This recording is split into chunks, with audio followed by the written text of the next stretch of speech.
नमस्ते विद्यार्थियों।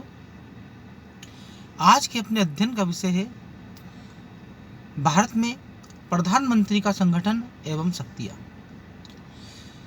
इसको समझने से पूर्व हमें संसदीय शासन प्रणाली को जानना बहुत आवश्यक है और हमने पूर्व के व्याख्यानों में विस्तार से भारतीय संसदीय शासन प्रणाली का विश्लेषण कर लिया है, तो हमें उस पर विशेष प्रकाश डालने की आवश्यकता नहीं है। भारतीय संविधान अपनी समस्त कार्यपालिका शक्ति राष्ट्रपति को देता है और राष्ट्रपति उन शक्तियों का प्रयोग प्रधानमंत्री एवं मंत्रिपरिषद की सलाह से करेगा, ये हमारा संविधान कहता है। हमारे संविधान का आर्टिकल 52 और 74 भारतीय संघीय कार्यपालिका की स्थिति को स्वयं स्पष्ट कर देता है कि भारतीय संघ की समस्त कार्यपालिका शक्ति राष्ट्रपति में निहित होगी, लेकिन राष्ट्रपति इन शक्तियों का प्रयोग प्रधानमंत्री एवं मंत्रिपरिषद की सलाह एवं परामर्श से करेगा।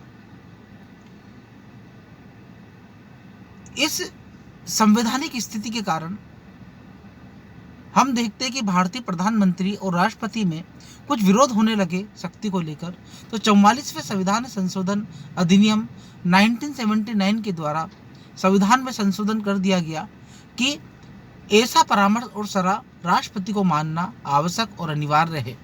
तो इस प्रकार हम कह सकते हैं कि 44वें संविधान संशोधन के बाद स्पष्ट स्थिति हो जाती है कि भारतीय संघ का वास्तविक कार्यपालिका का प्रमुख प्रधानमंत्री और मंत्रिपरिषद है। मंत्रिपरिषद का प्रधानमंत्री अध्यक्ष होने के कारण स्वतः वो वास्तविक कार्यपालिका का स्वरूप धारण कर लेता है। इस प्रकार राष्ट्रपति संघीय कार्यपालिका का अध्यक्ष तो है, लेकिन वास्तविक प्रमुख नहीं है।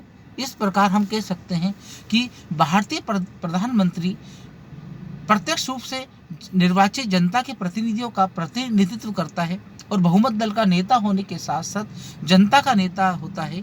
इस कारण भारतीय प्रधानमंत्री ही हमारी संघीय कार्यपालिका का वास्तविक प्रमुख है। भारतीय प्रधानमंत्री की जब जिक्र होता है तो इसकी नियुक्ति प्रक्रिया की बात होती है, तो हमारे संविधान में भारतीय प्रधानमंत्री के नियुक्ति या उसकी पदावधि या उसकी शक्तियों के बारे में विस्तार से अध्ययन नहीं किया गया है, केवल सूक्ष्मता से उस बात को बताया गया है। लेकिन भारतीय प्रधानमंत्री का अध्ययन अगर हम संवैधानिक दृष्टि से देखें तो स्पष्ट हो जाता है कि भारतीय प्रधानमंत्री की शक्तियां एवं कार्य बहुत व्यापक है। अगर भारतीय प्रधानमंत्री की नियुक्ति की बात होती है तो संविधान का आर्टिकल 75(1) कहता है कि भारतीय प्रधानमंत्री की नियुक्ति राष्ट्रपति करेगा। इस प्रकार राष्ट्रपति भारतीय प्रधानमंत्री को नियुक्त करता है। प्रायः यह देखा जाता है कि आम चुनाव के उपरांत बहुमत दल के नेता को भारतीय राष्ट्रपति प्रधानमंत्री पद के लिए आमंत्रित करता है और शपथ दिलाता है। लेकिन जब किसी दल को स्पष्ट बहुमत प्राप्त न हो तो ऐसी स्थिति और परिस्थितियों में भारतीय राष्ट्रपति की भूमिका बहुत महत्वपूर्ण हो जाती है। और इस प्रकार हम देखते हैं कि भारत का राष्ट्रपति उसी व्यक्ति को भारत का प्रधानमंत्री नियुक्त करता है जिसके पास बहुमत हो। यानी कि अगर राष्ट्रपति को ऐसा लग जाए कि विभिन्न दल जो हैं वो किसी बड़े दल को समर्थन बाहर से दे रहे हैं या अंदर से दे रहे हैं, तो ऐसी स्थिति में अगर राष्ट्रपति को एहसास हो जाए कि संबंधित जो व्यक्ति है या संबंधित जो दल है वो बहुमत सिद्ध कर सकता है, तो उस स्थिति में राष्ट्रपति बहुमत दल के नेता को उस व्यक्ति को यानी प्रधानमंत्री पद के नियुक्ति हेतु आमंत्रित करता है। हम देखते हैं कि ऐसी परिस्थितियां कई बार देखने को मिली, चाहे वो जनता दल की सरकार हो, चाहे वो चंद्रशेखर की सरकार हो, चाहे वो वीपी सिंह की सरकार हो, चाहे वो देवेगौड़ा की सरकार हो, चाहे नरसिम्हा राव की सरकार हो, चाहे इंद्र कुमार गुजराल की सरकार हो, चाहे वाजपेयी की सरकार हो या मनमोहन सिंह के नेतृत्व में यूपीए। तो ऐसे भारतीय राजनीति के अंदर ऐसे अनेक अवसर देखने को मिले हैं कि भारतीय राष्ट्रपति ने अपनी स्वयं की शक्ति का प्रयोग करके उसने प्रधानमंत्री को नियुक्त किया है। इस प्रकार हम कह सकते हैं कि भारत का राष्ट्रपति प्रधानमंत्री की नियुक्ति करता है। पदावधि की बात हो तो भारत का जो राष्ट्रपति है, वैसे तो संविधान कहता है कि 5 वर्ष तक वो अपने पद पर रह सकता है, लेकिन बहुमत दल का नेता होने के कारण भारत का जो प्रधानमंत्री है अपने पद पर तब तक ही बना रहेगा जब तक उसे विश्वास प्राप्त है, यानी कि जब तक उसको निम्न सदन यानी कि लोकसभा के अंदर बहुमत है। जिस दिन वो बहुमत खो देता है या अविश्वास प्रस्ताव पारित हो जाता है या विश्वास मत गिर जाता है, तो ऐसी स्थिति में प्रधानमंत्री को अपना त्याग पत्र देना पड़ता है और उसी समय से वो पदमुक्त माना जाता है। इस प्रकार हम कह सकते हैं कि भारत की जो संसदीय व्यवस्था है वो सामूहिक उत्तरदायित्व के सिद्धांत और एकल उत्तरदायित्व के सिद्धांत पर आधारित होने के कारण हम देखते हैं कि जब तक बहुमत राष्ट्रपति प्रधानमंत्री के पास होता है तब तक ही वो अपने पद पर बना रहता है और उसके उपरांत उसे इस्तीफा देना होता है। अगर हम योग्यता की बात करें तो हम देखते हैं कि भारत का जो प्रधानमंत्री है उसके लिए कोई विशेष योग्यता नहीं है, केवल जो लोकसभा सदस्य के लिए योग्यता है वही उसके लिए योग्यता है। और हम देखते हैं कि हमारा संविधान ये भी कहता है कि आवश्यक नहीं है कि भारत का जो प्रधानमंत्री नियुक्त होने के लिए उसे किसी दल का या किसी सदन का सदस्य होना आवश्यक हो, ऐसा अनिवार्य नहीं है। अगर राजनीतिक दल आम चुनाव के बाद किसी ऐसे व्यक्ति को अपना नेता चुन लेती है जो किसी सदन का सदस्य नहीं है, तो ऐसी स्थिति में वो 6 माह तक राष्ट्रपति उसे प्रधानमंत्री की पद की शपथ दिला सकता है और 6 माह के अंदर उसे किसी भी सदन की सदस्यता लेनी आवश्यक है।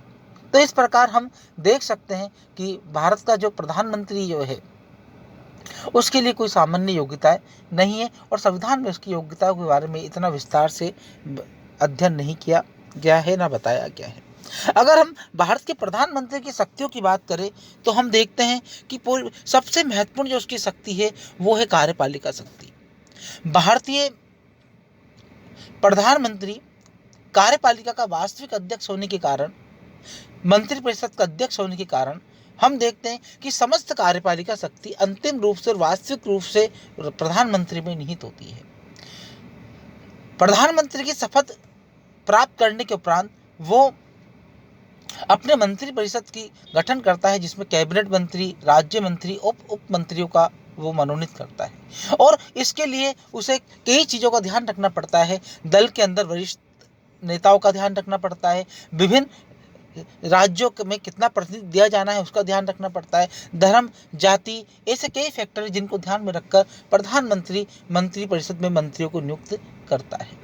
और हम देखते हैं कि राष्ट्रपति को उसका ये परामर्श मानना अनिवार्य और आवश्यक होता है और जिन व्यक्ति की अनुशंसा प्रधानमंत्री राष्ट्रपति को करता है, राष्ट्रपति उन्हीं नेताओं को मंत्री पद हेतु शपथ दिलाता है। और साथ ही जितने भी कार्यपालिका के संवैधानिक पदाधिकारी हैं, चाहे वो निर्वाचन आयोग हो, चाहे वो सर्वोच्च न्यायालय के न्यायाधीश हो, चाहे वो नियंत्रक महालेखा परीक्षक हो, चाहे वो महान्यायवादी हो, चाहे वो विभिन्न आयोगों के अध्यक्ष सदस्य हो, जितने भी संवैधानिक पदाधिकारी और जितने भी सार्वजनिक जो पदाधिकारी हैं प्राय प्रधानमंत्री के आशीर्वाद तक ही अपने पद पर रहते हैं। वैसे तो संविधान कहता है कि राष्ट्रपति के आशीर्वाद तक, लेकिन वास्तविक प्रमुख प्रधानमंत्री होने के कारण प्रधानमंत्री के द्वारा ही प्रधानमंत्री जिन नामों का प्रस्ताव राष्ट्रपति को देता है, राष्ट्रपति उन्हीं को नियुक्त करता है और जिन व्यक्ति को हटाने के लिए प्रधानमंत्री कहता है, राष्ट्रपति प्राय उनको ही पद से हटाता है। तो इस प्रकार हम कह सकते हैं कि राष्ट्रपति में कार्यपालन शक्ति बहुत विशेष और महत्वपूर्ण होती है और उसका वो व्यापक रूप से प्रयोग करता है। और जब प्रधानमंत्री के पास संपूर्ण बहुमत हो तो उस स्थिति में तो प्रधानमंत्री की स्थिति और भूमिका और अधिक बढ़ जाती है, जबकि मिलीजुली सरकारों में उसकी ये भूमिका बहुत कम हो जाती है। मंत्रिमंडल का निर्माण या निर्माता की बात करें तो हम देखते हैं कि प्रधानमंत्री मंत्रिपरिषद का गठन करने के बाद में विभागों का बंटवारा करता है। विभिन्न मंत्रियों को वो वरिष्ठता के आधार पर या विभिन्न दलों के में जो गठबंधन हुआ है और जो उनका कार्यक्रम तय हुआ है उसके आधार पर वो विभागों का बंटवारा करता है। प्राय ये होता है कि महत्वपूर्ण विभाग वो अपने पास रखता है और जो इस प्रधानमंत्री के बाद दूसरा वरिष्ठ नेता होता है उन्हें वो गृह मंत्रालय देता है। वर्तमान में हम देखें कि प्रधानमंत्री नरेंद्र मोदी के बाद में अमित शाह जो हैं वो सबसे प्रभावशाली नेता हैं, तो हम देखते हैं कि भाजपा अध्यक्ष पद से त्याग पत्र देने के बाद में उन्हें गृह मंत्री पद प्रदान किया गया। फिर एक प्रधानमंत्री, राष्ट्रपति और मंत्रिपरिषद के बीच की कड़ी होती है। संविधान कहता है कि मंत्रिपरिषद और प्रधानमंत्री को अपने द्वारा जो भी निर्णय लिए जा रहे हैं या जो भी नीति बनाई जा रही है उसकी जानकारी राष्ट्रपति को देना आवश्यक है। तो इस प्रकार हम देखते हैं कि मंत्रिपरिषद में जो भी निर्णय लिए जा रहे हैं या जिन विषयों पर कानून बनाया जाने का प्रस्ताव रखे जा रहा है या विचार किया जा रहा है, उनकी समस्त जानकारी जो है प्रधानमंत्री के द्वारा ही राष्ट्रपति को दी जाती है। इस प्रकार प्रधानमंत्री मंत्रिपरिषद और राष्ट्रपति के मध्य कड़ी का काम करता है और वो दोनों के मध्य सामंजस्य का कार्य करता है। राष्ट्रपति का सलाहकार एवं समन्वयकर्ता। प्रधानमंत्री समय समय पर राष्ट्रपति को सलाह और परामर्श देता है। जब देश के अंदर ऐसी स्थिति आ जाती है कि जब कानून का शासन नहीं चल रहा हो या ऐसी परिस्थिति उत्पन्न हो जाए कि किसी राज्य के अंदर कानून का शासन नहीं चल रहा हो या फिर किसी अन्य देश से भारत के संबंध बिगड़ जाए या ऐसी विशेष परिस्थिति उत्पन्न हो जाए कि जब राष्ट्रपति को अपने संवैधानिक अधिकारों का प्रयोग करना हो, तो उस परिस्थिति में हम देखते हैं कि प्रधानमंत्री राष्ट्रपति को सलाह और परामर्श देता है और उसी सलाह और परामर्श के आधार पर प्रधानमंत्री जो है, राष्ट्रपति जो है वो अपनी संवैधानिक शक्तियों का प्रयोग करता है।